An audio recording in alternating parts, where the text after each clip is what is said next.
బంగారు కాగితాల మాయాజాలం. నితీష్ మరియు ఇషా తమ వేసవి సెలవుల కోసం ఊరిలో ఉన్న తాతయ్య అమ్మమ్మల ఇంటికి వెళ్లారు. పచ్చని చెట్లు, చల్లని గాలి వారికి ఎంతో ఆనందాన్ని ఇచ్చాయి. ఒక మధ్యాహ్నం నితీష్ మరియు ఇషా మేడమీద ఉన్న పాత సామాన్ల గదిలోకి వెళ్లారు. అక్కడ వారికి దుమ్ము పట్టిన ఒక అందమైన చెక్కపెట్ట కనిపించింది. వారు ఆ పెట్టెను తెరవగానే లోపల మెరుస్తున్న బంగారు రంగు కాగితపు బొమ్మలు కనిపించాయి. ఆ బొమ్మలు మనుషులు, జంతువులు మరియు పూల ఆకారాలలో ఉన్నాయి.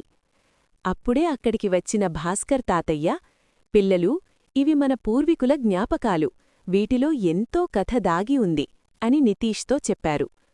లక్ష్మి అమ్మమ్మ ఇషా కోసం రుచికరమైన అరిసెలు తీసుకువచ్చింది.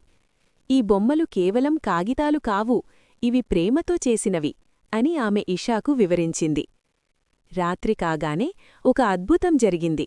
నితీష్ చేతిలో ఉన్న ఒక కాగితపు పక్షి మెల్లగా తన రెక్కలను ఆడించడం మొదలుపెట్టింది. ఇషా పట్టుకున్న కాగితపు పువ్వు కూడా మెరుస్తూ వికసించింది. ఆ గదంతా అద్భుతమైన సువాసనతో నిండిపోయింది. భాస్కర్ తాతయ్య మరియు నితీష్ ఆ వెలుగుతున్న కాగితపు బొమ్మలతో కలిసి గదిలో ఆనందంగా నాట్యం చేశారు. ఆ బొమ్మలు గాలిలో తేలుతూ తిరుగుతున్నాయి. లక్ష్మి అమ్మమ్మ మరియు ఇషా ఒక మూల కూర్చుని ఆ కాగితపు బొమ్మలు వినిపిస్తున్న పాతకాలపు వీరగాథలను, మధురమైన పాటలను శ్రద్ధగా విన్నారు.